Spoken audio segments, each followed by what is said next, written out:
Now, when I first started research for this video, I just wanted to get some information from my research topic of this video, which is AAU hurting American basketball? But after doing some research, what I quickly found out is that the AAU organization has a pretty dark past, and there are some clear correlations between its history and its present day workings.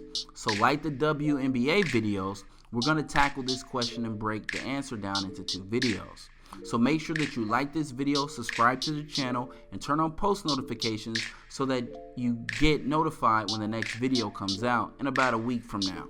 This first video, we will look at the history of the AAU, and in the second video, we're going to be talking about the differences between black AAU basketball and white AAU basketball.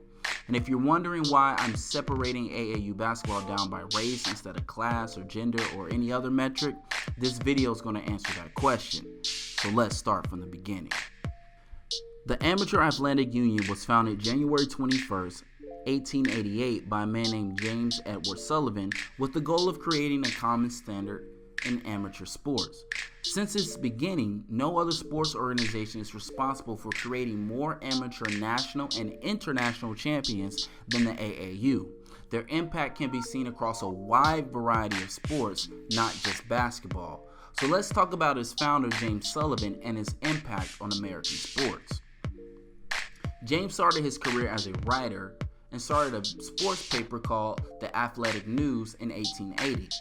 His track career began in 1877 as a member of the Pastime Athletic Club, and in 1888 and 89, Sullivan went back-to-back as the all-around champion of the club. So needless to say, James was a pretty good athlete. James's notoriety led him to becoming one of the most influential people in the early Olympic movement, including him being one of the chief organizers of the 1904 Olympics in St. Louis, Missouri. And this is where the true side of Mr. Sullivan gets revealed. The 1904 Olympics were to be held in conjunction with the Louisiana Purchase Exposition, or better known as the St. Louis World Fair. Now, since 1889 Paris Exposition, human zoos were a key feature in world fairs. That's right, you heard correct, human zoos. Officially, the human zoos function as a demonstration of anthropological notions of race, progress, and civilization. In layman terms, that means to show the world how much further European and Americans had advanced beyond the rest of civilization. And for my day ones in the back, that basically means to prove to the world that white people are better than the rest of you savages. At the 1904 Olympic Games, James Sullivan, who had founded the AAU just 6 years earlier, organized something called the Anthropology Days. In these Anthropology Days, 1,400 indigenous people from Southeast Asia, the Pacific Islands, East Asia, Africa, the Middle East, South America, and North America were displayed in anthropological exhibits that showed them in their natural habitat. So just like you would see Harambe, R.I.P. Harambe, in his replicated jungle meant to give the impression of a natural habitat, James would take Africans, Native Americans, Middle Easterners, and people from the Southeast Pacific, put them in cages, and made replicas of their perceived natural habitat. But wait, there's more. James Sullivan's colleague, W.J. McGee's theory was that white people were at the highest of human enlightenment and some indigenous people were subhuman, and he planned to demonstrate that at the Anthropology Days. Theorist Nancy Perezzo said that James Sullivan was obsessed with racial comparisons and that he wanted the world to know the American methods of scientific training produce the best athletes in the world. Sullivan devised these Special Olympics to test out his theories, as well as promoting the regular Olympic Games. Basically, these were the Racic Olympics. 100 indigenous people from the human zoos would compete against white athletes in these unofficial Olympic Games. Some of the events included spear and baseball throwing, shot put, running, board jumping, weightlifting, pole climbing, and tug of war. As many as 10,000 people showed up to watch the Anthropology Days. The messed up part about these games were that many of the non-white competitors had no idea they were competing in the games until right before the event began. Basic instructions were given immediately before the game without a language interpreter, and the indigenous people were not allowed to practice beforehand.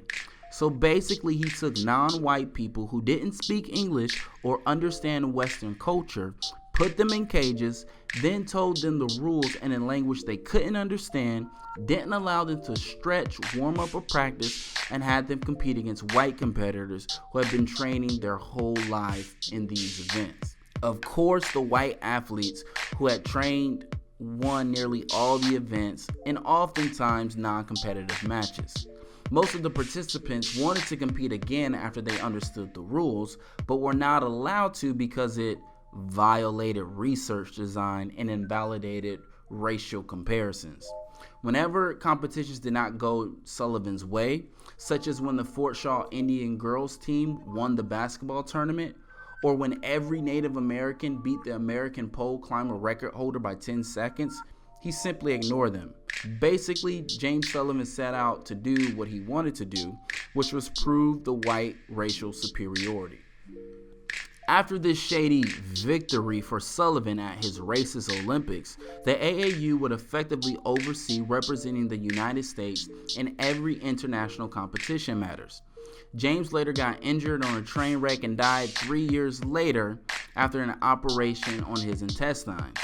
And even though James would spend an eternity in hell where he would be forced to watch his wife get a train run on her by so-called indigenous people, the AAU would become the pinnacle of all American sports. This was up until the 60s and 70s. To make a long story short, basically America started to get dominated by countries like the Soviet Union, who competed with athletes that had been paid to play since they were teenagers.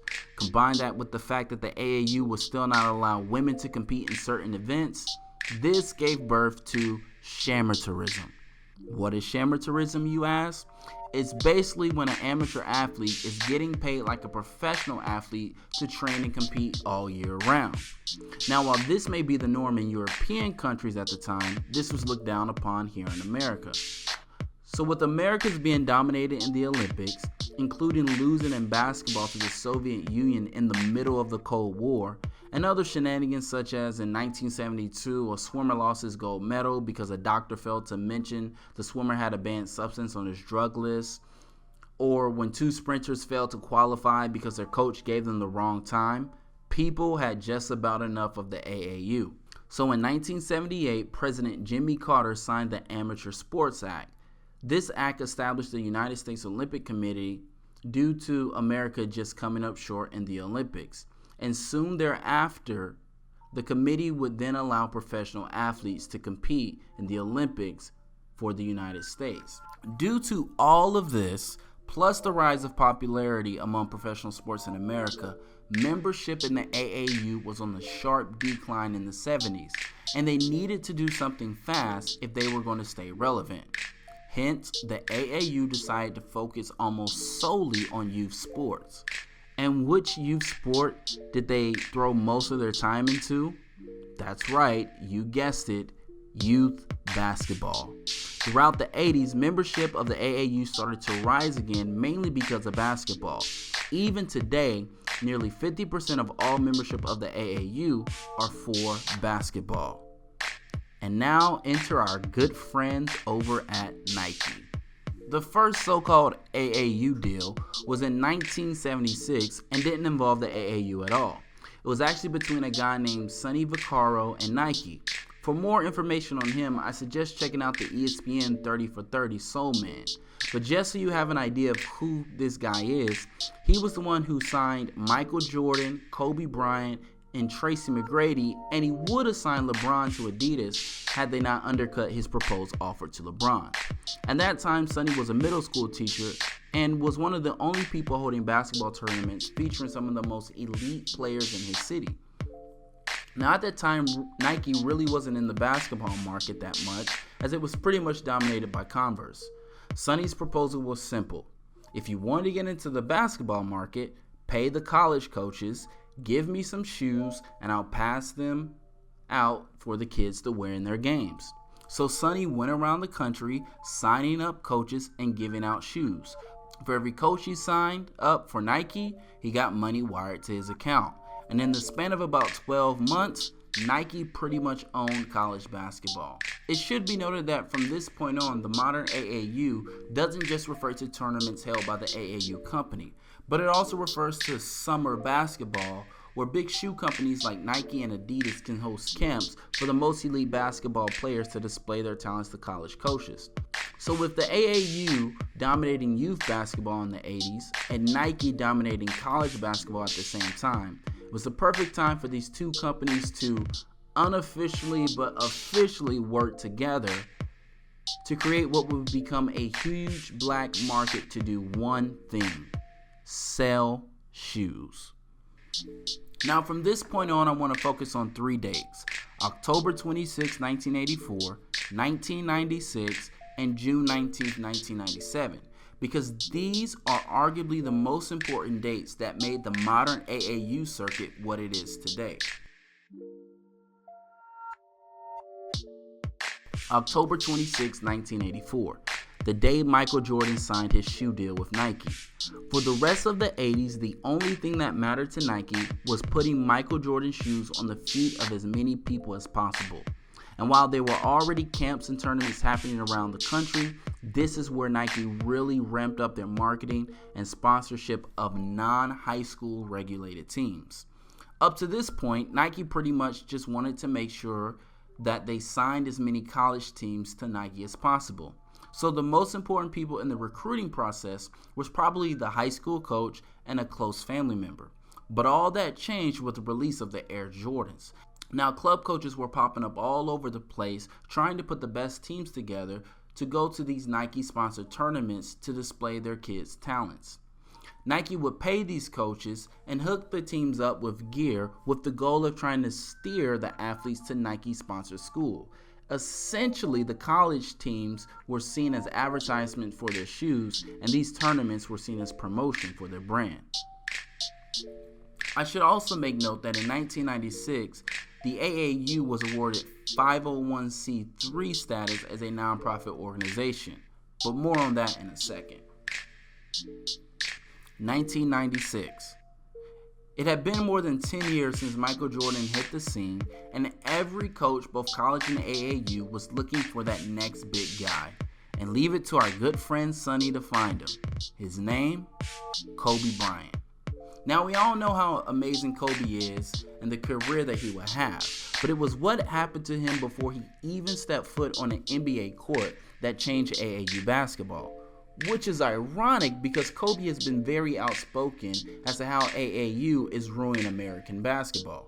But what Kobe doesn't realize is that when he signed his Adidas deal straight out of high school, it totally changed the way people viewed AAU basketball.